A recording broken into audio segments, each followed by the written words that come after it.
Labas. Dėkui, kad įsijungi mano jau 3 seriją. Ir kaip matei, šiandien filmuosiu laidą, podcastą su nuostabiu Amerikos menininku Zan Hoffmanu.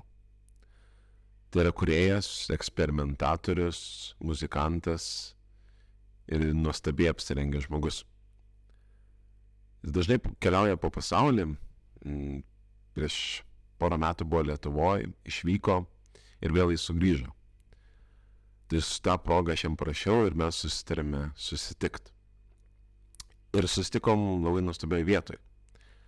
Tai buvo bare, Gedimino visą laiką sakau prospektas, Gedimino gatvė 30. Tai nuostabus baras, labai jauki atmosfera, labai jaukus darbuotojai, skanus užkandžiai, nuostabios picos. Ir tikrai jiems didelis ačiū už tokį šiltą priėmimą, nes ieškojau vietos, kur galėčiau nufilmuoti Kaune, nes studija, kurioje turėjau filmuoti tuo metu, buvo remontuojama. Ir jiems parašius, jie labai šiltai priėmė, kai atvykau, buvau atsivežęs ten kavos, arbatų, virdulio, nes galbūt nieko nebus, bet jie viską mums suteikė, davė ir kavos, ir arbatos, ir vandens, ir šviesas pažiūrėjo, tiesiog tokį šiltą priėmimą tikrai nesitikėjau. Tai tikrai nueikit, tikrai pabūkit, pasakykit didelį ačiū nuo manęs, kas žiūrėsit į barą, kuris yra Gedimino gatvėj 30 Kaune. Tai va, tai su šituo eikime į podcastą.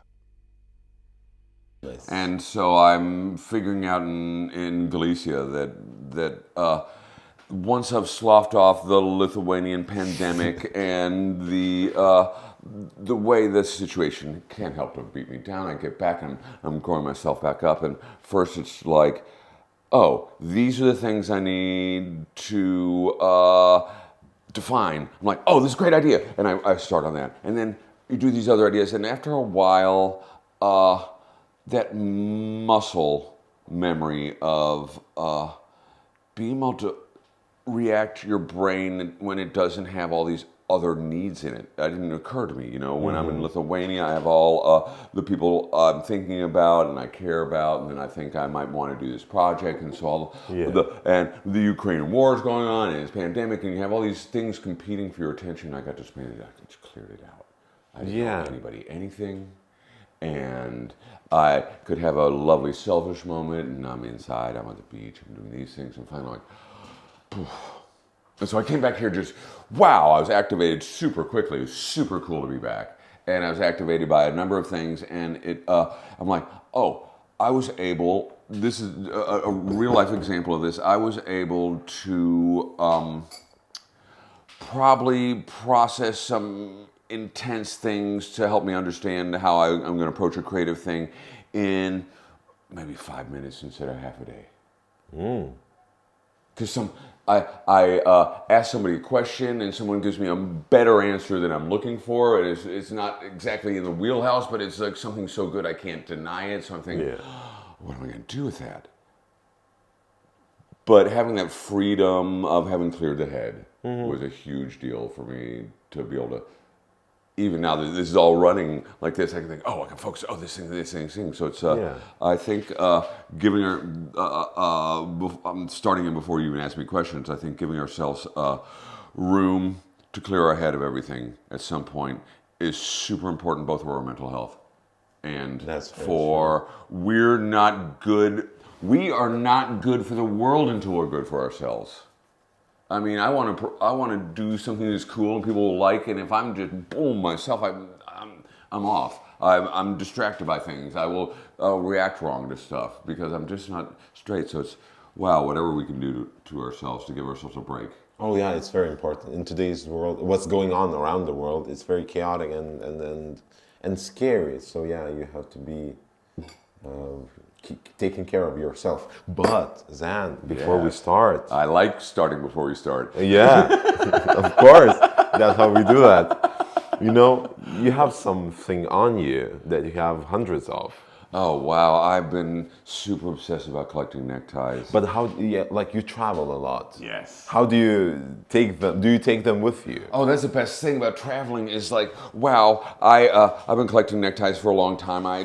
When I was in America, I had 900 of them, and I'd been getting, when I realized, I'm going to move to Spain, I've been always traveling like to Spain and thinking, wait, why am I not bringing a big suitcase and leaving stuff here? I was like, what the heck? So I brought my iMac packed to the gill with neckties to keep it from breaking. One trip. And another, my other iMac packed full of neckties. So I was able to kill two birds with one stone. Oh, nice. And so... It's like packing paper. Yeah, because when you're moving, by the way, and don't get a bunch of paper, use your old t-shirts and all your things to wrap all the soft stuff in. It's like, you're gonna have to take the shirts and so wrap all your glass and your stuff. Why are we getting paper to mix this whole thing? So this idea is like, my packing is something useful. Yeah, that's true. And so this is a good lesson. It is like that thing that has to come along is actually something that can be cool that comes along. Yeah. So recycling, I would say. I'm leaving America, and so my stuff is with a friend of mine. And here's an object lesson: is like it's not their responsibility to take care of my stuff. And so one day I asked my friend, "Hey, Matt in the Hat, what happened to my neckties?" And he says, "What neckties?" 300 neckties. I've been collecting them since 84, 85. And I've been traveling all across America. And the lovely thing about neckties is like they're cheap. Yeah. They're at every secondhand store, and you can remember where you got it. So if I'm traveling Europe, it's like, I know. This is one I got in America for sure. Oh wow, this is from America. Right, and it's in a proto paisley thing. Super dope. And then some of the labelings will give you a hint that this is it's all silk and it's Superba. This is late 50s, early 60s branding. Oh, Superba. Superba. Wow, very, very super. So traveling, the best thing about neckties is a outfit extender. I literally traveled with 3 pants, 3 shirts, 12 neckties. I have 40, 50, 60 outfits. That's true. Just change the neckties. Yeah, so the neckties, and it's our ultimate accessory that we're left with as a man. Maybe you can have the man purse now, but a lot of guys started wearing man purses. Man, I'm happy. God, we need, if we don't learn from women's clothing, we're idiots. First of all, women have much better pants, by the way. Our pants are horrible. Women's pants have a little stretch in them. Yes. They're colorful, they're comfortable, they aren't like, and everyone's like, my friend's like, nothing comfortable with my jeans. Wow, you sit for 20 minutes in jeans and they bunch up right here at your hip and it hurts. This never happened with women's pants, but you're sacrificing pockets because they would have the pockets are the tiniest thing ever. Yeah, for a woman, yes. Yeah, it's the funniest thing ever. You can't even fit a cell phone in the thing. Yeah. But that was my new, why haven't I been wearing women's pants? It's like, so comfortable. So the thrift stores just extend the whole thing.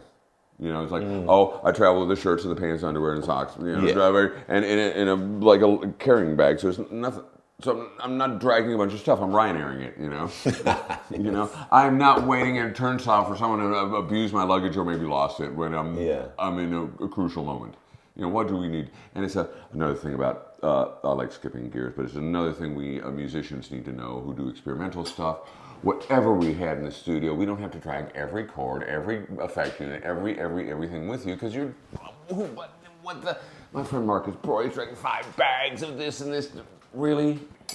Well, it's like it's your kids, it's your children, it's your boys. Yes, and you never think. And it came with my thing when I was doing my own pop music is I'm doing my own songs and I'm mad at myself when I'm messing a lyric up and then I think, who knows? Yeah. Who really knows? And who cares? And if it's good, it's good. Yeah. But if anybody would know all of your songs, they would go insane. Someone last night, perfect. I'm playing Yoko now last night, and I have this one song that just doesn't end. I don't talk to broken trousers. I don't talk to broken trousers. I don't and it just goes on. It just never ends. Someone turned to their friend and said, "I think this song is making me schizophrenic." That's what it is about. So can you imagine knowing all my stuff? I'm just like, no, nobody should do that to themselves. It's too hilarious. So it gives me the freedom. And this That's is true. This is the thing when we embark away from covers like Beethoven and Brahms and Vivaldi covers, and or Jay-Z or whoever we're covering, then we get to do our own stuff. No one has the authority to judge us for changing what we did in the original. Yeah, it's your own stuff. Even like it can be as bad as it can be, but it's your own stuff. But before that, I have. Yes. Can we just do a little bit pause? Yes, sure. We can do a rehearsal. I just want to change up because it's muffling with the clothing. Yeah. Як воно процес? So we'll just do it like this. Good. Maybe it's gonna be a bit more. We're not gonna cut this. We're gonna leave this. Oh, good. So, like what the do you have mystery of this thing sitting on my table. I'm not. What do we have here? Bonus. Look at this action. Into the Paisley world we come. I took two. You know why? Yes. Because we're two, Oh, yeah. and it's me and you. Yes. Don't look at the fabrics. I have no idea. I No, just. see, this one is the more you of it, because look at this. Look at that. Look at that. Okay, this is more- And then This is more of you. Well, here. Let's get Yes. this But the thing done is, here. I mean, obviously. I gotta learn from my guests. Yeah, you know? yeah. So I have no idea how to tie a bow we're tie. gonna do this here. You're gonna Oh, mirror shit. me here. Okay. Fat side on the right side. The fat side on the right side. And when you stand up, you'll have this probably in dangle length. Yeah. All right. And right hand on up here. Yeah. Left hand on here. And this is so you know it's not twirled. So you're okay. just doing a thing and the next thing. And the small one goes under the big one. Under. All right. And you can hold it together like that's all right. Then you take your left hand and we're going to circle through the crook of your elbow. Yeah. Yeah.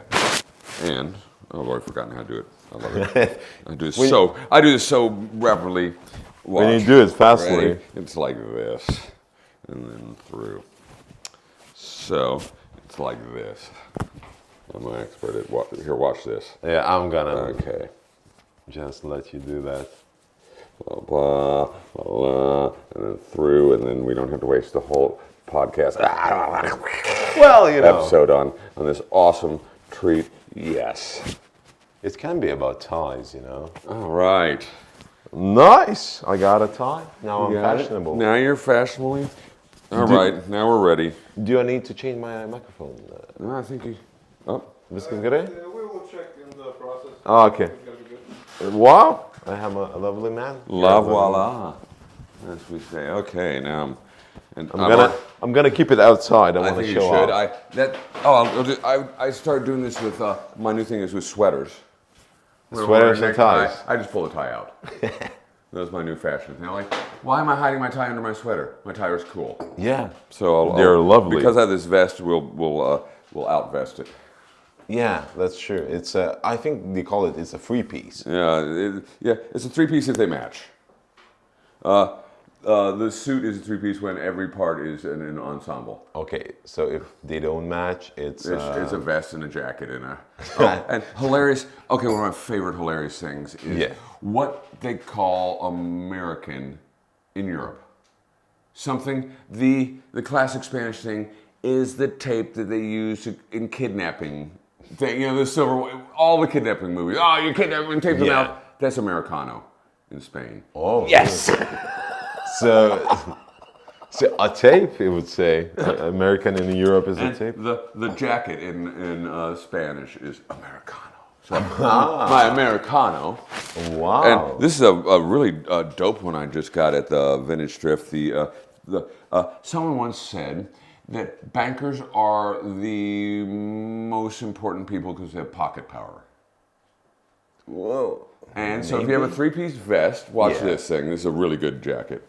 One pocket here. There is an inner pocket and a second inner pocket in here for storing stuff. So I can keep change and my key in a separate thing, so it doesn't mess with what's in this pocket. So 3 pockets. The regular pocket, 4, 5, 6, 7. This is a really nice jacket with the extra 8 and the extra 9. Well, I never seen this. This you almost never see, this is a sign of a really good jacket. So there's a sign when you're like, oh, jacket, like if they bother with this pocket, someone is trying to up the jacket and it's tailored. Oh, it wow. isn't just like China, you know, someone really worked this thing. And then, so 9, 10, 11, 12, 13, 14, 15, 16, and the change pocket, I'm a 17 today. Wow, you're a pocket man. I'm in power. Yeah, you're better than a banker. Wow, nice. It's good to wear good clothes because I have, I think, 4 pockets right now. Because women have the power of a purse which can carry a bunch of stuff in, and we men are stuck with like our pant pockets. I've finally, with jackets, gotten everything on my pants. Yeah. So, when I'm on the beach, every time I'm trying to take pants off and not have the cell phone fall out or the chain, every time the chain's gonna fall out, I'm like doing some mystery special, like, okay, now I'm gonna fold this and get this off my pants, and then every time, you know, so it's like, oh, shoot me now. The thing's always falling out. And then if your pants are a little, if the pocket is just something, you sit down and the stuff in your pocket just kind of drools out onto the floor or your seat or something. So finally I've elevated all my stuff into jackets, so I don't have pant disasters in my life. The older you get, the higher it goes. The higher your possessions go. But these pants are the women's pants or the men's? Yeah, pants? I found these. So I think these are men's Zaras. Oh, yesterday's was women's because they were patterns. We don't know how to put pattern on pants unless it's plaid. Maybe you get a houndstooth. Maybe you get a plaid on men's pants, and they're like, that's it. It's like it's illegal. Oh, maybe a stripe. Oh, wow. Wow, you guys crazy. I just try to go by the Balt ban, all these stores on License to Slay, and just like, do I have to be that man? Never. Yeah. Never, ever. Stop. It's like you can wear any color above your waist is the law in Europe as a man. Oh, but black, gray, brown, somber. Oh, don't show you have the bottom of your body exists. No. What is this? Why? What did they do to us? You know, we've just been body washed. And but like with the same with fabrics. Yes. Jeans. That's it. So one time I went out with, I don't know, sweatpants outside. Yeah. I got bullied by my girlfriend. Yes, because it doesn't match. It's not the style, you know. But you know, you got so fed up with jeans that you just want to wear something else. Oh, I got this hilarious story in Malaga, in the south of Spain. People just, in the south of any country, people are a little lazier. They don't put much effort out. The sun's out. It's like, And so the city of Malaga has to do a PSA, a public service announcement, to get the guys to put something on beside what they just slept in. They would just get up, play some video games for a while, and then go out in their, like, you know, Ranger Bob pants or whatever the fuck they went to bed in. They're going out to the store, and the whole town of Malaga was like, tragedy. Like, no, this tragedy cannot be allowed to go on. You guys put on some pants. You know, the Put On Some Pants campaign. But I do understand you, but you know, how lovely would you feel that you're so comfy, you're so calm, you know? You're like, I slept in these, I can walk in these. Yeah. So nice. I know it's a disaster. Oh, I love it. I love both sides, man. I love that it even makes us feel. In fact, I'm always as a mayor of LA and on License to Slay, of course. Yeah. I'm always on my own personal fashion police. I'm watching. I'm like, okay, women. Do you have anything beside a pair of black boots and some white tennis shoes in Kaunas? No. Yeah, with the shoes? Yes. I think and it's 1 out of 8 women who actually does. Yeah. I was saying 1 out of 10 for all. I'm like, no, okay, you women, you're moving it up because the fashion grannies are keeping you guys straight. You know that meme booth that says "Fight me." You know, I think that the one for Kaunas is the fashion grannies of Kaunas are the most fashionable grannies in all of Lithuania. Fight me. Yeah, that's. I couldn't fight you because I agree. That's so very true. I love the fashion grannies, and they're keeping us straight. They're wearing the lovely boots, the fashionable things, and I'm glad you women have your style. I'm not dogging you. It's just funny to see each each place have its own thing. Yeah. You can just recognize that. Like, okay, I'm in Kaunas. Yeah. The women are going to wear the clunky boots and the white tennies. That's just what we're rolling with Kaunas here. for you. You know? And the men will wear, and my male friends are like, oh, God, it's just so hot today. You're wearing the same black pants and black shirt you wore in winter in 20-what-degree weather, and you're going to complain about hot? Yeah. By the way, they have summer fabrics. They may be black, but they're summer fabrics you can be wearing and not get hot. Like, look. I'm quite amazed.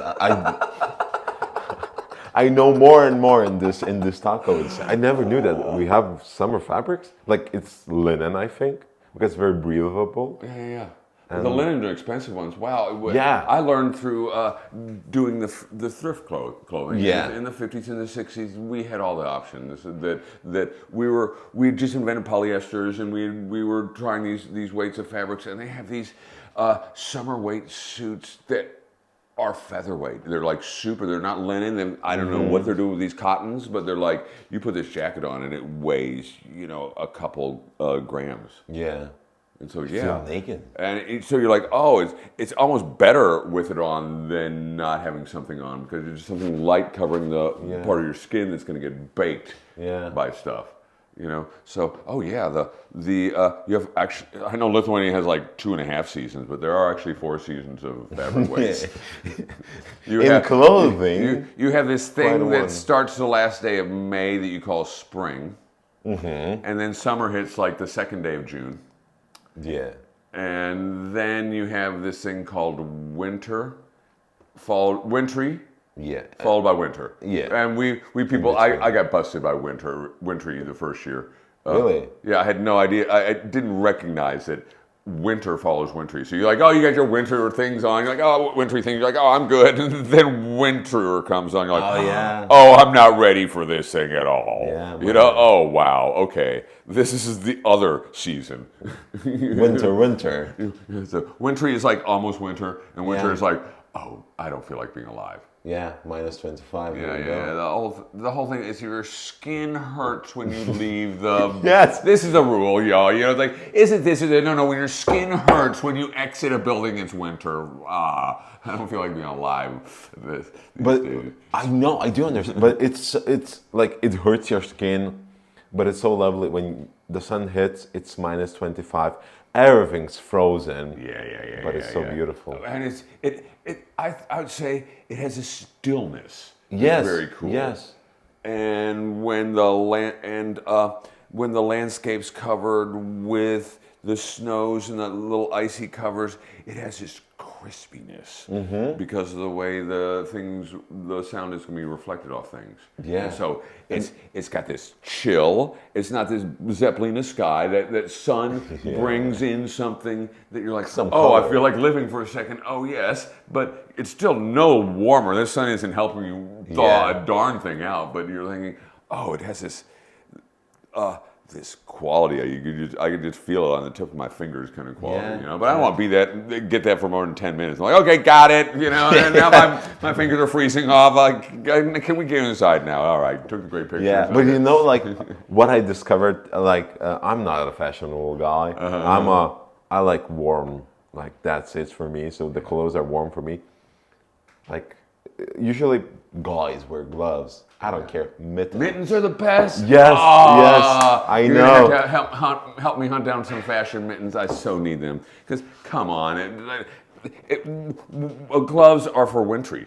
Yes. Winter hits, and if my digits are not next to each other, they're ice picks. It's horrible. Yes, and you can show a middle finger and nobody knows. Exactly, all day long. La la la la la. Oh, wait. Yeah, I'll cover it up. The way I compensated growing up, I love thrifting and going to secondhand things. I compensated for not liking the cold weather by having a better wardrobe. Oh yeah. Because the tweedy, the wintry stuff, you get the better fabrics in the winter. You guys get stuck in your jeans. You don't understand all the British fabrics for winter and all the Austrian fabrics for winter. These people have got fabrics like you haven't imagined how good it feels to be surrounded by these walls and these things. So layer is why I like it. You know, it's like not laying black, but you get the patterns and other and stripes and colors, and you can really bump out some more aggressive fashioning. Yeah, that's true. Speaking of fashion icons, we lost a fashion icon of LA after I left. The bicycle guy. The bicycle guy. There was a guy who rode the bicycle. It was super colorful. And he had the dogs. Oh, yeah. I knew the guy. He died. Oh, yeah. He died a very Kaunas death. Wow, y'all. I mean, live by the sword, die by the sword. I love it. Yeah. Okay, I'm just going to drop into Kaunas for a half a second. What we can all agree on in Kaunas is Vilnius is like, oh, why not Vilnius? I said, you don't have this one thing that Kaunas has. Kaunas has this veneer of normalcy on it that you can almost get lulled into thinking something's normal here and something really weird will happen at any moment. You're like, yep, I'm in Kaunas. Yeah. And it never like scares you, but you're like, okay, that was weird. Yes, I'm in Kaunas. At any moment, you go to license plate at any moment, la la la, regular, blah blah blah, and at any moment something just like, oh, that's really freaking crazy. I've never in my life, but yes, I'm in Kaunas. That's how it goes. Mm-hmm. So, but the weirdness is not like a play or an act. No. It's just very natural.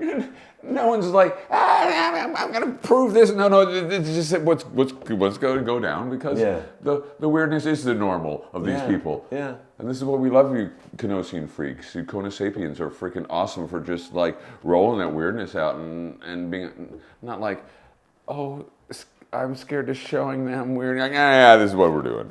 Yeah. You know, because there's sort of there's a gloriousness in the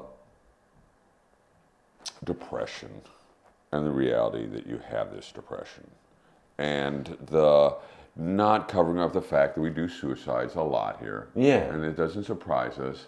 And not covering up that we are cruelly and viciously in terrible situations and we're broken sometimes and we're not scared to drop this. And this is your generation is really coming around the corner on this thing. I can always get emotional on it, but this is a big deal. It's super your parents and older and your generation, which is me, it is absolutely forbidden to acknowledge your mental health issues. What the hell are you going to go into the world and admit that to some of your peers that wow, it's not today, it's not my day, and I'm feeling never. No, you can't. So the self punishment that's involved in this is sad, and you children know better than this, and you kids of your age know better than this, and you know, and you can look into an outside world, and you're no longer stuck in Lithuania under blah, blah, blah, blah, blah. You can see America on a TV, you can see Sweden, you can see what's going on, you can recognize, wow, not everyone is depressed like us, and this is possibly wrong, and maybe I need to check myself into the thing, and then none of your fun crashes down on you. Like, literally, this is a classic story living on Oshros with these crazy kids, and one of them starts telling the story. He's like, apologetically to me, he's like, well, you know, I had to check myself into the mental hospital. I said, hey, stop the shaming. I'm pretty sure the mental health thing there is a graduate school of all my friends here. I think everyone's in that thing. And I think and we need to know right away, and this is my message straight, this is our life we're living. We can acknowledge this thing. Yeah. The more we do it, the less suicides, the more people know what's going on with us, the more help we get. And when you're going into literally they finally poked enough scientific sticks at this thing. When you're going to a depressive episode and when you're heading down, if your diet is attended to, then it's possible you don't hit the bottom. Yeah. And if your friends know you're not doing well, they're not going to let you be diet disaster, dude. Well, I only had a hamburger in the last 7 months. Your friend like, dude, pull it together. We're going to Hesburger. I'm getting you a hamburger. You know, your friends won't let you drop to the total ground of like, because we go into self-worth spirals on this thing. Oh yeah, And at no point are you worthy of having a hamburger. at this point. You're like, fuck, I don't deserve a hamburger. And so if your friends are just clued in to go, wow, you know, that, hey, you're obviously not up to speed today. Hey, we're going to go out to Hesburger. Or, I'm brought to you by Hesburger. Thank you much. 83 year, cashing my check right now from Hesburger.com. We're sponsored. Yeah. Sponsored by Hesface. But I think the thing about your generation is so good is the adults don't get that this. They think this scrolling thing is you disconnecting. No, you're connecting. You're connecting right away with someone. Oh yeah, it's, you know, they so think this is some disconnect, but you're actually connecting. And your friends know what you're up to, and they see your selfie, and you're like, they think, dude, what the hell's going on with you? And they'll reach out to you because they do like you.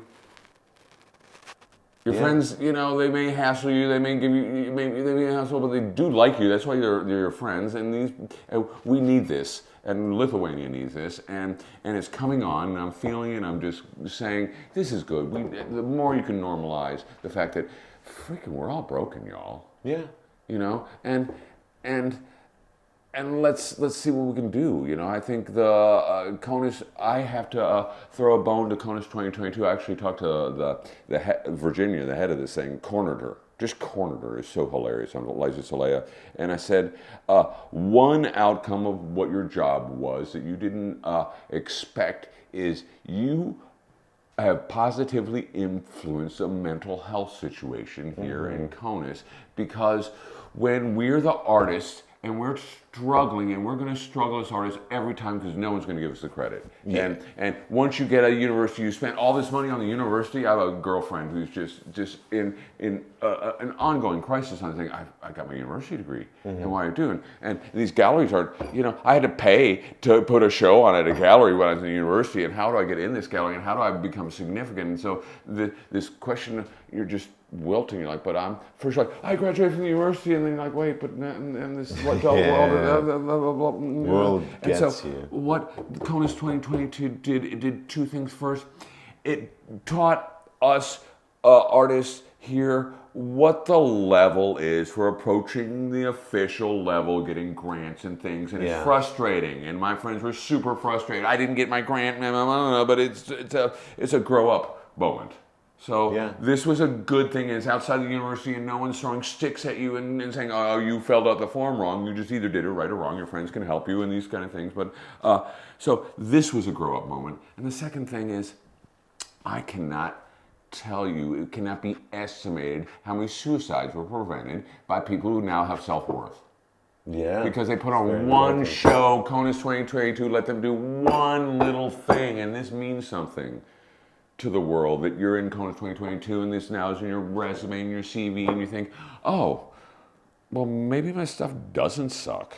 Mm-hmm. And maybe there's a reason I can be doing this, or maybe I can do this and this. I think this cannot be underestimated. So I told Virginia, like, hey, you know, you did all these high-level culture checkboxing things of your thing, thinking it's all up here, but I'm telling you, down here on the ground is me and my people. Yeah. My people are the people who are doing the art and the music and the DJs and my people are the people I see on Liza Solea. That's why I'm the mayor. Mm-hmm. And it's the drunks who I say Labucas to, and they say Labucas back, and they've got to be the most hilarious thing ever. These drunk people, wow, Labucas, you know. When has this old guy ever said Labucas in his whole life? And I'm always going by them because my Lithuanian granny, walking down LA one time, and this woman says, your grandmother, Baruta, says, who are you and what are you doing here? In perfect English. Wow. 2 hours later, we're best friends, exchange phone numbers. Yeah, she calls me up, what's going on today? Wait, where are you? What's going on? You know, we're talking about love and life or whatever. But one day she picks up her phone and says, Labucas. I was like, oh, that's awesome. That word is awesome. That is so ridiculous, granny word. You didn't have to explain to me what was going on. I'm like, oh, you grannified Labas. That's awesome. So I always, when you're the freaking mayor of LA, every human, every dog, everything that's on that street is a representation of CONUS. Mm-hmm. People have gotten out of the house and they're in CONUS and they're walking down LA because this is what's going on, y'all. And so these people can be recognized by the mayor as, hey, cool, good, looking Nice shoes. Compliment the gay guy on his shoes. Nice shoes. Compliment Granny on that jacket. Oh, great jacket. Compliment the girl in the Keplea 101. Oh, most colorful outfit of the day. Yes. You know? And then the drunks, they are there. They're not going anywhere. They're humans. They're awesome. They're really funny. They're the worst thing they're ever going to do is panhandle you. But they're not going to panhandle me because they're my buddies. They literally stopped one of their new people from coming up. No, not him. Really? So super funny moment. They got a new recruit for panhandling. Okay. And you can't panhandle. She was going down the license plate doing her work for them, and you heard one say, "No, not him." Really? Wow. Well, you know, you're the mayor. The mayor. They got it. So it's just a beautiful job. Oh, nice. You know. But I'm just saying, this is Kaunas, y'all. I mean, Kaunas, I feel it. I got it. I love it. You know, you guys got me. And I get to Vilnius, and they say, well, haven't you at least thought of moving to Vilnius? I hate this. But like, no, I don't hate Vilnius, but I hate the competition. Yes. So, first of all, I've talked through this with a lot of my friends from Vilnius. First of all, these people are not from Vilnius. They're from Mariampol and Utna and Rokish and Cholet, and they've been in Vilnius for 5 motherfucking seconds of their life at the university, and they're like, I'm from Vilnius now I can dish on Kaunas. Go to Cholet and dish on Kaunas. Go to Utna and dish on Kaunas. Go to Rokish and Palunga and dish on Kaunas. Have at it. But now, now I can kick the little Kaunas dog now that I'm a person from Vilnius. I think, how many seconds have you been there that you've given yourself permission to kick Kaunas? Yeah, that's true. That's true. And there are a couple things I like to say. My most interesting comeback, I was on LA, and there's a Polish woman doing stuff for Kaunas 2022, and she's talking about the Officers Club that is just off LA across from Baking Mad. Oh, okay. Yeah. In the interwar, they build the military people build an Officers Club. Yes. And on this, she talks about this building, and her comment is, what if we remove all the heraldic and all the symbolization? What does this look like? And it made me look at those. I'm like, wait, what are these symbols on here? So, this is my favorite thing to tell people from Vilnius who start, okay, you're from Vilnius, and you find out I'm from Kaunas, and you treat me just a little bit better because I'm not from Lithuania. Yes. And then you start kicking Kaunas. Oh, it's a rest stop on the way it's a gas stop on the way to Klaipėda. You know, and so I'm like, be nice. And so I'll say something cool about Kaunas. Yeah. And then I'll kick again. And I'll think, wait, I just told you to be nice. You just... And then they kick again. I'm like, that's my dog you're kicking under the table. You know, they wait, no, stop kicking my dog. Yeah. You guys, this is silly. And so I say, okay, so we have this Officers Club. And this was built in the interwar, Lithuania. And by the way, you're Wilno now, Mr. Wilno, Mr. and Mrs. Wilno. You're Polish, and you're Mr. and Mrs. Wilno, and you're not part of Lithuania. And someone built an Officer Club, and the officers, the military, these people have a vision for what Lithuania is about. They're holding it down. This is their gig. They're holding it together, and they built an Officer Club, and they put 3 shields on the face of the Officers Club. And it is Klaipėda, and it is Kaunas, and it is Vilnius. It's not Wilno. They have rubbed Vilnius off that building. So when Vilnius is Wilno, Kaunas is saying, hey, we have not forgotten you. We are not giving up on you. You are not lost to us, and you never will be lost to us. Yeah. So you people from Vilnius need to back the hell down and thank Kaunas for being that dog in the corner that you've been kicking. Yeah, that's true. But... I think like Kaunas also kicks Vilnius a bit. It's always sports. Yeah. It's always sports. It's always basketball. But I'll tell you I like joining this parade. This is so fun. But when someone from Kaunas kicks Vilnius, I've been there. and they went to school there, and they spent a month there, and they spent a year there, 6 months there, and they've got a complaint that is a complaint because of them, it's their life that they've been living in Vilnius, and they think, oh, well, maybe Vilnius works for some people, it doesn't work for me. It's the usual. Yeah. I mean, and they kick a little harder, but the bottom message is, yeah, Vilnius may be for someone, but obviously not for me. I'm from Kaunas. The Kaunas thing is not. It's got this thing in Vilnius, just can't do it. It does this, it annoys me in all these kind of ways. Someone from Vilnius who complains about Kaunas came here one weekend with a friend out to party, and they didn't have all the clubs or the restaurants weren't good enough, and they just did this one thing, maybe. And they were on a field trip when they were 10 once. Yeah. And now they can start kicking. Yeah. Kick away at the sports teams, y'all. I mean, this is what you're supposed to do. You're supposed to be competitive about your team sucked, that team sucked. This is good. This is good rivalry. This is healthy rivalry. We're supposed to wear our colors and diss on these people endlessly. That's healthy, you know. Yeah. If it's a cultural thing, you're kicking for. But if Vilnius isn't better than Kaunas, and it's 1 million people, and Kaunas is 300,000, you guys need to get your act together and be a lot better than Kaunas. You sure as heck better be better than Kaunas, and I love the heck of Vilnius, and I am not dogging on Vilnius. Yeah. But this provincial, I just came from Mariupol, and I'm going to diss on. I'm from Miami, and now let me show you how Kaunas is weak. Yeah. Yeah, I'm calling that one out, y'all. Yeah, that's true. But I don't know. Like, for me, I started traveling across the whole Lithuania. Yeah. I've been to Kuršienai. I've been to Kuršienai, I've been to Marijampolė and all of the other cities. So it's so beautiful. So the smaller cities. Yeah. I was spending my time in Galicia, and I spend my time in here, and I like how the same the difference is. Yeah. Because it's you exit 3 of the cities and you're in the country.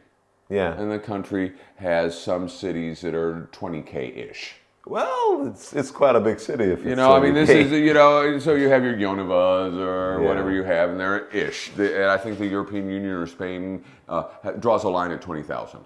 Yeah, I think so. For calling a city. And so it makes for some really, really sad, hilarious desperation for cities who are right at that line. Yeah, we are a city. We are. No. So they're doing all this ridiculous civic stuff that you're like, oh my God, you guys are so silly. This is, and it's the Christmas trees. In Lithuania, it's always the Christmas trees. It's like, no, I'm going to prove Rokiškis is a city. Look at this Christmas tree. This right here is proof, y'all. Right here. This Christmas tree says it all. Like, it's not that you've have the best services for the humans who live there day by day. But we got the Christmas tree. Yeah. I like that when first of all, Kaunas, you burned down your Christmas tree. Oh, yeah. We did. I swear, if little emoticons could exit my body, some little hearts went popping off. When I heard that, I'm just like, oh my God, wow, Kaunas, yes, okay. But what I like is, I'm not mad at the mayor or anybody else, but suddenly a budget at the end of the year opens up and has all the money necessary to fix a Christmas tree. Yes. A budget that may or may not have time until the next year for a needy city that has a needy need with a Christmas tree. Yes. Oh, the budget right here. Oh, no problem. I get the special Christmas. I get it. I get you need to fix a tree. I know this is a thing, but let's say that is funny. Yeah, that is funny. But you know, what I like, in Vilnius, there's a spot called Užupis. Yes. I know Užupis. It's awesome. And I hope they're still doing that. They just bring a Christmas tree, they put it up, and they leave it there, because all the people are living there are coming and putting a piece of their Christmas. Yes. And putting on top. That's the beauty. I think Kaunas has a couple of neighborhoods that are very, Užupis is very special like this. It's like, we decide the city can't eat us.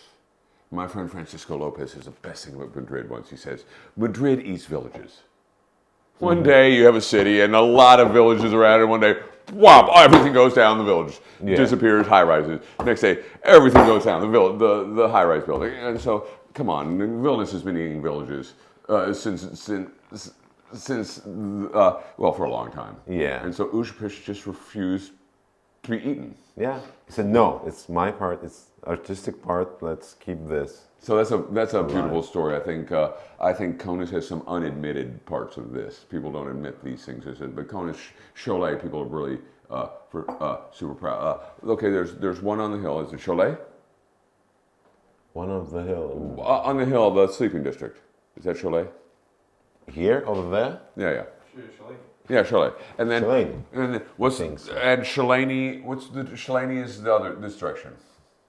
Chalani is. Over there. Okay. There's a thing over there, Žaliakalnis. Yeah. What's the one when you go past Okodolne and past the green bridge and you keep going that way on the Nemunas?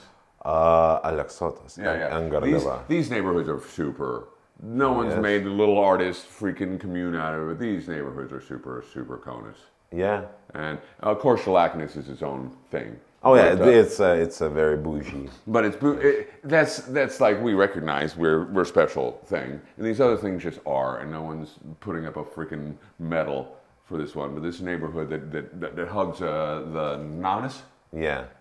along that curve. Oh, it's its own thing. I mean, it's got to be. I don't even have to know it to know that it has to be. Yeah. You know? But like in a couple of years, like before now, I think like we are starting to recognize our regions. That's so good. Yeah, That's so good. And like I live in Chilene. My parents live in Yeah. Chilene, and we have an old I'm bad with history, but we have a fort, a military fort. course. It's not being used. So what did they do? People started planting like potatoes, tomatoes. Yes, potatoes. It's it's our tradition, but they're like using it, and now like it's an event. They're started organizing events about plants. If you go there, you get to know about plants in Chilene. Yes. So beautiful. I think potatoes suck a lot of the contaminants out of the soil, so you're we eat them. And first you're eating them. You're equalizing yourself with the earth. You're getting a balance with the situation, but you're also cleaning the place up accidentally with your potatoes. It's a very funny, unintentional awesomeness. Yes, and we have a lot of dishes with potatoes. Oh my God, there's a whole other story in it. Oh yeah, another podcast, potatoes, only about potatoes. Yes, but I think I feel like I run the risk of sounding, maybe I'm picking or I'm ungrateful, but I just like noticing something. I think part of my job is noticing things you don't notice that are that are around you. But I think you're an potatoes, outsider. Yeah, you have to know. That's my gig. Yes, my gig. If this is super honest time, y'all, because I'm super grateful that I'm here. You guys are super really lovely to me, and I'm really thankful. The least I can do I'm is waiting for the but. No, the least I can do is give back. Yeah. And reflect on the local experience in a way that you don't notice, and then there's some accidental latent pride in like, oh wait, this is something I like. This is something I step on every day. Yeah. But oh, I do like that thing, and let me tell you about blah blah blah blah. And so this thing, but I was talking with Skydra yesterday, I think, about this, or another friend, and Lithuania has entered the European Union and is no longer a poor country and eats like it's a poor country still. Yes. We still use all of the parts of the pig. Yeah, I mean, have you ever tried Gerai? Yeah, I've gone for a lot of your funk here, and I'm not hating it, and I'm not thinking this tradition needs to be thrown out. But you go, guys, it's either Zeppelina and buckwheat or McDonald's. Yeah. You Nothing found in between. no in between of like, we in the world make really interesting food out of a lot of stuff, and you can afford it at the grocery, and this isn't really like, oh my God, change the world, I have to do. No, it's at your grocery. There's an Indian grocery. You need a Chinese grocery. It will give you the flavors. They're not going to be so hot you can't eat it. It will just add flavor. But there's this whole like, but my pride in Lithuania will be crushed if I actually put a spice on the potatoes. Yeah. It's not the tradition. I love the pink soup, and I curry the potatoes, and you guys look at me like I came from Mars. What? It's super delicious. You take the potatoes and you curry them like you'd make curry potatoes, and you put that in your soup, and it's really delicious. It adds just a little something. Yeah. It doesn't kill it, doesn't ruin any of the lovely balance, what and what and what. But everyone's like, you're gonna get banished if you do that. no, you know, how dare you? What is, it's possibly Latvian, you know? I mean, that may not even be your thing. I He mean, doesn't know the traditions of Lithuania. yeah, wow, but I'm loving you guys for it, but you can combine. You can do something cool with buckwheat that isn't just dead. You know, like, what's that? Someone said the joke is like, Monday buckwheat, yeah, Tuesday buckwheat, Wednesday, Thursday, Friday, buckwheat, Yeah. Saturday, buckwheat, Sunday, oh no, we're out of buckwheat, Monday, yay, buckwheat! Yes. We like repetition. My friend Mindigus tells his story. It doesn't matter which Mindigus. Yeah. My Mindigus friends are just awesome, off the charts. Good names. Awesomeness. My friend Mindigus were born with some giant broadsword to solve every situation. Literally, I bring my roommate Mindigus the can that opens, and he just takes a knife and stabs it top, and just, there, it's open. You know, so Mindigus starts telling this metaphorical story, and the unit of measurement for value is buckwheat. I kid you not. Not like dollars or gold or marijuana or whatever the fuck you want. He's like, and the buckwheat, I'm like, dude, what? What is that? How did you end up here? Yeah. How did we, as humans, end up right here, and you're using buckwheat in the 21st century as a unit of measure of like. And it's funny enough, because of the crisis, buckwheat now is expensive. It's a luxury to eat buckwheat, to be great. America is like emptying shelves of toilet paper, and buckwheat is the thing that's gone. When the pandemic hits first, I was like, I had to take a picture of my friends. I'm like, look, full shelf of toilet paper, but the buckwheat crisis, you wouldn't dare want to live So my idea is a big truck that's like the milk truck, the gas truck. Yeah. It's full of buckwheat, and you just get the hose out, and people got their bucket, you know, as you're going down the street. Oh, my bucket of buckwheat. Getting the buckwheat. Instead of the ice cream truck, you know. Yeah. You know, but I think bit by bit, step by step, we introduce other meals, curry or Chinese. Absolutely. But you know the being scared of losing your nationality, because we got it from Russians, from Germans. So you know if we change something, it's our nationality. We change our nationality. I think I'm glad we brought this up, because this is something you need to discuss amongst yourself. What is dragging some of your grandparents' bad habits forward versus what is Lithuanian and awesome about you guys? Yeah. And so one piece of advice is get the heck out of the house to a place that doesn't know you, that you don't know it. And it's totally new to you. Yeah. And that will help you understand what Lithuanian is. Yeah. You go to some place that just isn't at all you. I say Galicia all the time, but isn't, but it can be in your opinion. And then that's why I learned about America, is how many times I get to Europe and go, wow, that we do this thing this way? I never thought about this. Mm-hmm. And you realize, people do things better than you guys, but you do some things in a way that you're like, oh, genius, wow, that is really cool of us. I wouldn't dare smoke anything like marijuana or anything like this, but when my friends here are smoking, there's a situation when the paper is a little longer than the rest of the stuff is burning, and here you call it a balconis. That's awesome. You know, that is the best. We call it a run. There's another term for it. I'm like, oh my God, the balconis. You guys nailed it on this one. So the point is, you're nailing some stuff, and you don't know how you nailed it until you get to another place. Yeah, that's and you true. realize, that's true. Oh, we really killed this thing on this thing, you know? And then you realize, oh, my grandparents have been doing this shit for a long time. Why are we doing this shit? Yeah. What is wrong We gotta with us? let it go. We gotta let this stuff go. And so you got to get out of false pride for things that are garbagey and into legitimate pride for things you're not recognizing necessarily right now, but you get out of the house, you're like, oh wow, because you'll get to some place and there's no Lithuanians there, and this is the best thing you guys have is they haven't ruined it for you. In most of the world, you're a fresh Lithuania. What's this about? You're the emissary, and you can make the best. Same with Kentucky. Thank God people don't know what Kentucky's all about. We're super tragic. Love me some Kentucky, but wow, the statistics are all wrong. And someone's like, Kentucky Fried Chicken. I'm like, oh, thank God that's all you know about Kentucky. Nice. Because when I open up the Louisville Courier-Journal, I'm just like, oh, that person died and this tragic thing happened. And you guys are doing this. Oh, my God, that? Seriously, this is what you guys are doing? We've got... this is a classic. Classic. America is divided by what side of the Civil War you're on. So we ignore the West, and we just and so Kentucky is the middle of it all. It's both. It's brother against brother. We're part South and part North, but we're officially North. We're Union. It's absolutely official. That this is. And so in the South of Kentucky, we have tax-paying dollars to this exact date to pay for the second tallest obelisk in America, dedicated to the President of the Confederacy, Jefferson Davis. What is...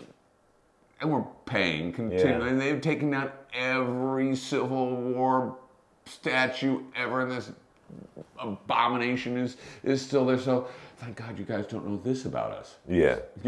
This is the tragic thing. You're like, oh, Kentucky Fried Chicken. Yes, Kentucky Fried Chicken. Nice. It's that's all good. It's delicious.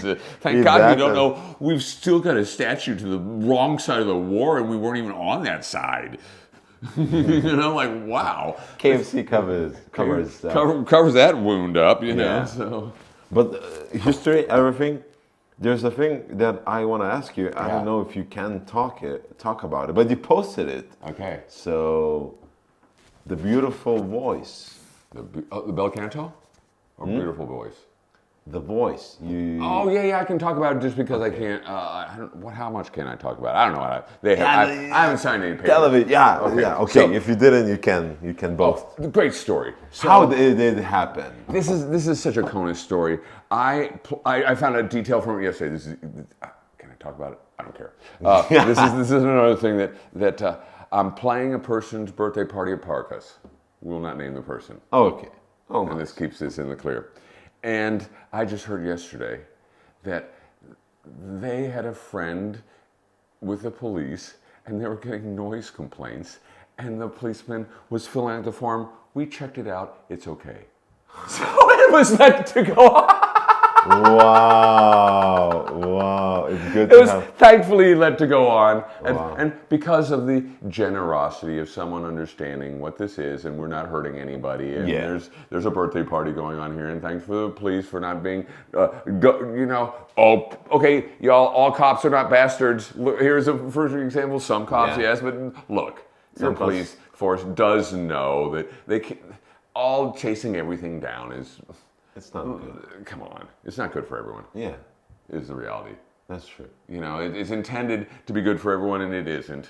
And so thank them, for being sensible on this level. And this is not like, oh my God, let's write up somebody on this situation. But this is a example of, nobody's hurting anybody here. We're just having a birthday party, blah, blah. So anyway, I'm invited to her birthday party. And then I haunt her social media because she's so freaking funny.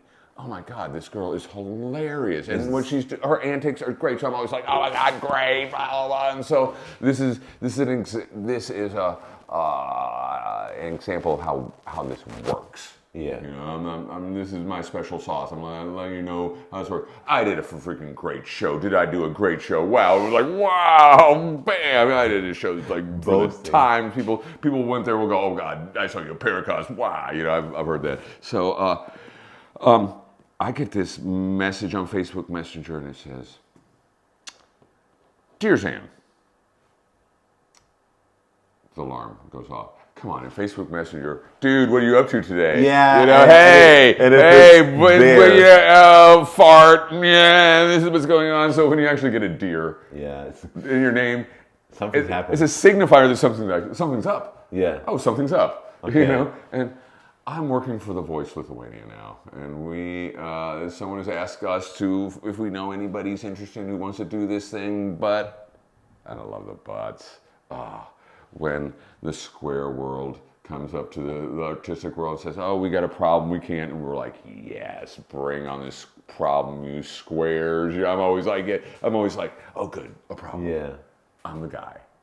It's our job. Turning everything on. Oh, you guys haven't thought about this because you're in your corporate silos. We are just like, we don't give a rat's ass about sanctity of anything. We're going to do some cool stuff. And so she said, but this season it's duos and you have to pick someone from Lithuania to sing with you. And I said, Skydro. Bring me the head of Skydro. And, wow, Skydra I met when we were both doing different projects for our dance theater. And we're both in the residency. Oh, okay. And she's doing this Sturman drawing thing, this super crazy thing that just crawls into your brain because it's hard and mental. And she's a vocalist of just of the highest order. Wow. And so one moment she's doing this, the next thing she's doing the Lithuanian folk thing, the next thing she's doing blah, blah, blah. Yeah. She's like, I like Messiaen, she says. She's talking about this Messiaen piece. And first I didn't understand what she's saying because nobody drops that guy's name. He's a classical composer of the 20th century. This guy's like, I was like, oh wait, she's actually talking about one of the heavies of really cool. Messiaen. None of us will have time to ferret out the fact that the 20th century gave us a lot of really cool 20th century composers, and we're busy rolling around with pop music. Yeah. And we're rolling around with experimental music, and we realize, oh, we don't know anything about Penderecki and Karol Husa and Messiaen and Boulez and these guys are freaks. You know, before experimental music shows up, the most dangerous stuff you get is out of these 20th century composers. So I'm like, respect. And so when she talks, when Skydra just drops in passing, oh, we were doing this Messiaen thing, I'm thinking, oh fuck, she was talking about Messiaen.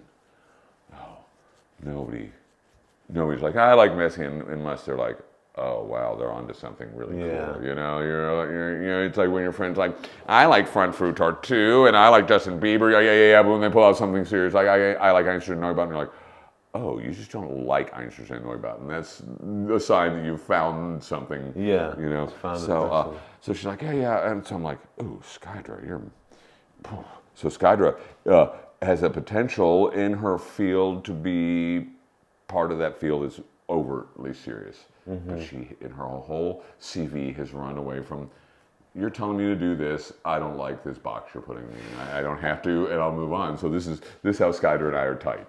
Yeah. You know, it's like, oh yeah, I did this classical thing for a while, and then, wait, that box, I don't need that hassle. I don't need that hassle at all. I played classical violin in orchestra, and I'll always play the second violin point. At some point, you guys are taking this stuff way too painfully serious. You're just making my life miserable.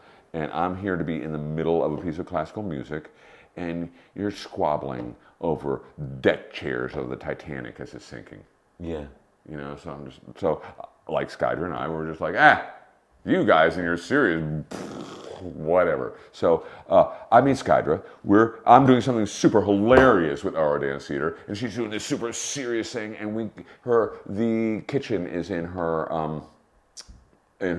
room, and so I go in there and we laugh and we laugh and we laugh and we laugh and we laugh some more, and we're just like falling all over each other laughing, having so much fun together. And so we did a very, very small thing where I invited her to do some recordings for a pop thing. And this is the only thing that happened. And so when I got this offer from The Voice for Skydra, I thought, for another vocalist, I didn't take a second to know that Skydra and I have unfinished business. Okay. You know, I just knew, we've just shown each other the hint that we're good for each other. And so this was an opportunity. I'm like, I can do something with Skydra. Nice. And so we went on to The Voice with 4 days of practice. I don't know if that's a lot of that. Nothing. It's nothing. These people have been spending 6 months in a year pulling their stuff together to do this stuff. And everyone's in this room and they're just like, they're losing their mind. And we really got to appreciate, because Skydra and I are just outside this whole bubble of TV, and yes, TV. It's very strict. It's very boxed. It's very. You have to do this and that. Right, and so the younger me is like, oh, that garbage in the toilet window, and you idiots, and that stuff. But the older me is like, wow, this means something to people, and it's like going to church saying, oh, religion, you guys, and that God of yours, whatever value has been associated with this is. It's a big program. It's popular. It's been running for a long time. And if it wasn't, and it didn't mean something to people, it would be off the air. Yeah. And they wouldn't be able to attract all this talent. And so it obviously is a thing. And when you got into the room with these people who are all doing these tryouts, you think, oh, Scott and I were like, okay, we're going to do this thing. And we're focused on how awesomely crazy our thing was. And we were out of the bubble and we're like, oh, wow, these people, this is really cool. What an honor. What a cool thing. Yeah. But on the bottom line, working with Skydro was my top motivation for this. I'm like, oh, a good excuse to work with Skydro. So I say to her, we're going to do this thing for The Voice. She's like, what? And so I meet her the first day. She says, I would have never agreed to do this pop thing with anybody beside you. Oh, nice. I'm like, nice. Wow. And so we've just been having so much fun. And I did a shout out of thanks. My friend Simona has been one of the people here in town who's been super, super supportive of me. She trusted me to host TEDx. Really? Yeah, you hosted TEDx? I hosted TEDx here. She trusted me out of nowhere. It's like, where on my resume is hosting anything? Not, but she went for it, and it was an awesome time. Oh, so the middle of TEDx, intermission. I go out and somebody's like, wow. Okay, first of all, I knew I had something. I'm in a room with a whole bunch of Lithuanians I didn't know before in 3 minutes they're laughing. Oh. Lithuanians laughing. Yeah, that's very, very unusual, I would say. Right? I mean, I knew I was like, oh, I'm on to something. Oh, I got you all Happy laughing. All is good. We're, because I'm always friend with the seat of my pants, and thank God I had you guys laughing. I would be like, how does this work? So, intermission, this guy comes and he's like, dude, what the hell? What the hell is this energy? Where do you get this from? And I gave him a wrong answer, and you could tell he didn't like it. I said, okay, wait, I got the real answer. I said, I know what time showtime is. Mm-hmm. Showtime is the moment that microphone actually touches my palm and it's live. Before that, we're all professionals. Yeah. And the American artists are super tragic for not knowing when to turn on and off this personality thing. Oh, really? Yeah. When you leave the stage and you're still, hey, I'm crazy guy. You do your show, crazy guy. And you get off the stage, hey, I'm crazy guy. Dude, stop. This is cringe. You don't know how cringe this is. I know you're not crazy guy. Quit like, I'm crazy guy. Dude, that's your show. Yeah. Turn this shit off. This is embarrassing. Well, we don't know how to do this. Oh. So it's the line between funny and clown. Yeah. We need to recognize that. And the European popular TVs have no understanding of the funny part. They're just clown. They're like, oh, to be funny is clown. So all these Spanish shows are the worst. These people trying to be clever on TV. Mm-hmm. All the hosts and stuff. Dude, that's embarrassing. That's cringe world, y'all. So anyway, Skydro and I are both professional on a level, and all these kids were just all these people performing were very much in their head about what they're up to. And my mother was a manners and etiquette consultant, so to be a Hoffman, it's just a crime not to have good manners. Yeah. And I'm thankful to be here. I have to have good manners. I am happy that this is happening, good manners. I'm glad you're with me, good manners. And so I'm thanking everybody who's working there. Oh, nice. During the demos, I thank the band. I'm not saying I'm great for this, but I'm thinking this is a sign of gratefulness that cost me nothing. Yeah. By the way, it took no skin off my skin. I'm no less of a man. I'm no less of an artist. I'm the band. Without them, what am I? Yeah. So I'm like, dude, thank you. You were great. And they were. They did the trick, you know. And so what happened to us that we can't? Yeah. You know, Can't when be we thankful. get to this level of place where we really need to, you know, you're not like, oh, cool, I'm in The Voice now. I mean, look at me. Hey. I'm better than you. I'm better than this. You're like, no, it's the time to be thankful. Yeah. And so I'm not trying to virtue signal like I'm better. I'm just saying this is simple. This is so. And so I'm discussing with people, and we're on the same. We're on the same page of music of this. So you have two people, you're an artist, I'm not picking on you, but you're the artist, and you're like, I'm artist guy, look at me, no, get me that coffee, I'm not here, no, I need this, I need that, you do your thing. And you're really talented, you're really good, you're top of your field, you're 10 out of 10 guy, but you're like, Yeah. And I'm a guy who shows up and I'm 7 out of 10 guy, and I'm like, wow, thank you. Oh man, do you mind, and can I, well, all right, you know, and who is someone going to hire when push comes to shove? Mm-hmm.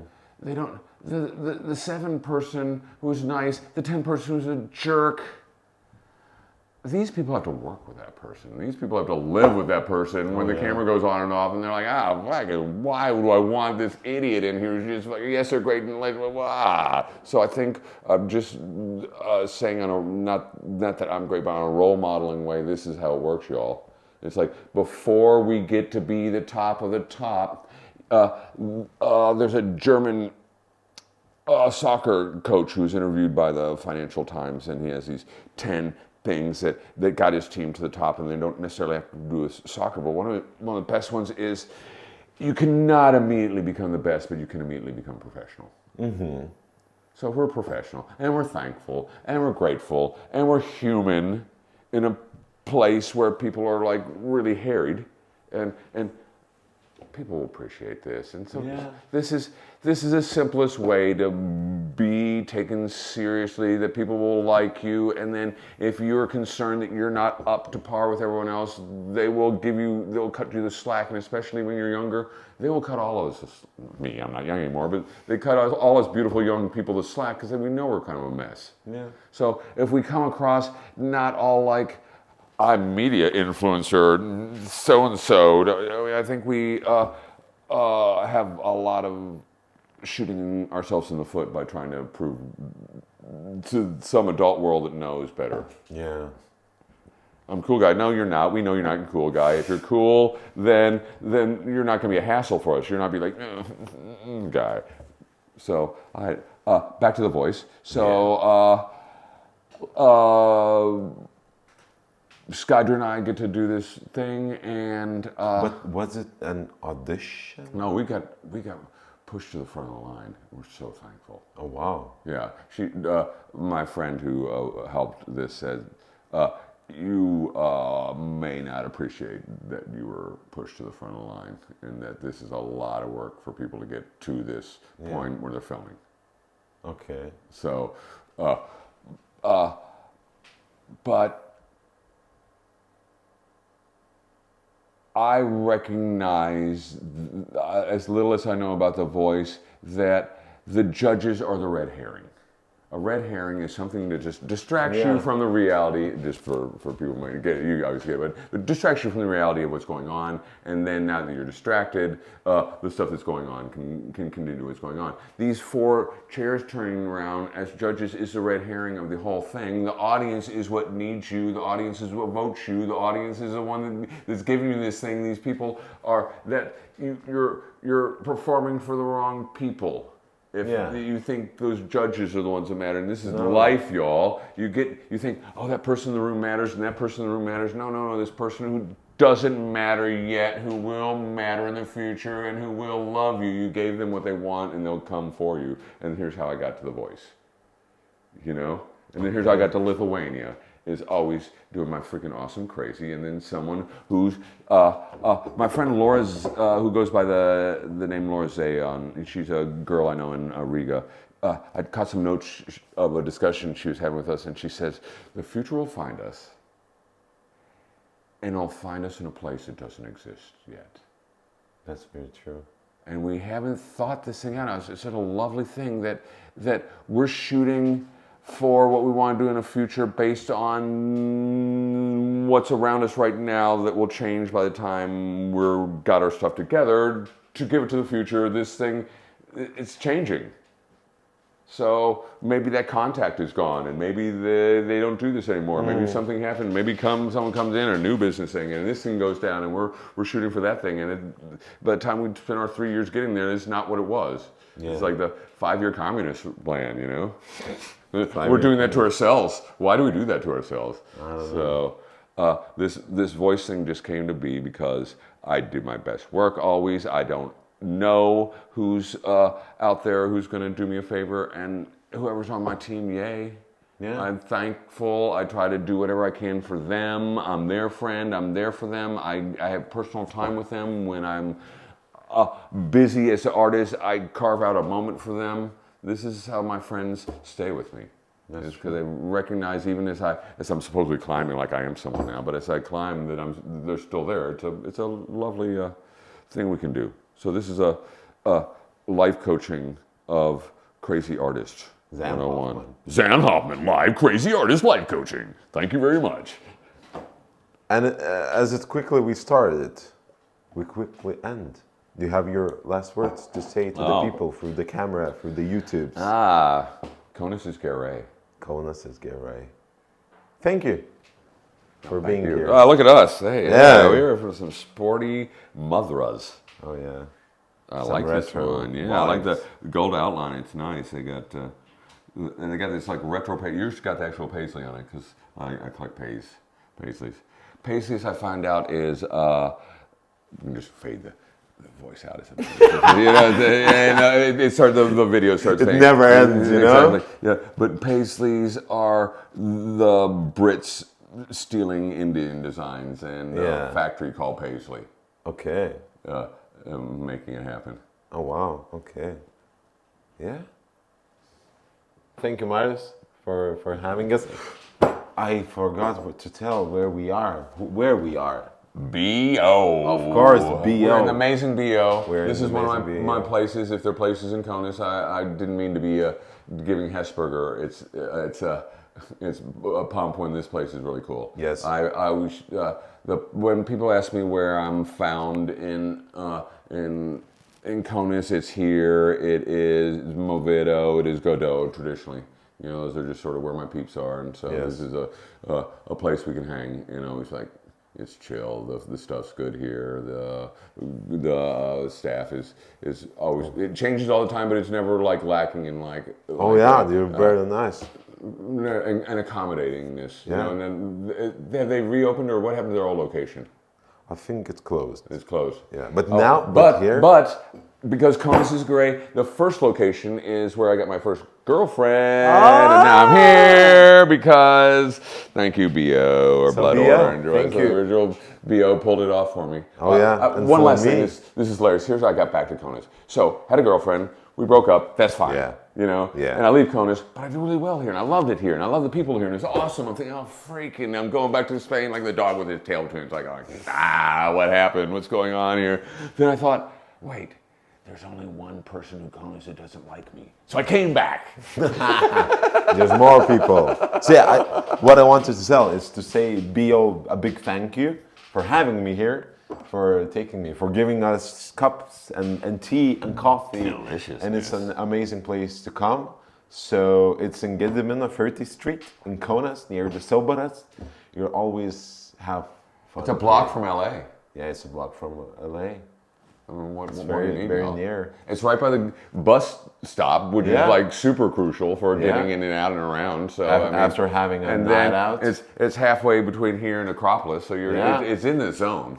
It's in the best place. Because my friend said the funniest thing about the places you're establishing in Kaunas, you can't be more than 2 cigarettes away from the next bar. Yeah. They're like, oh no, it's like we're not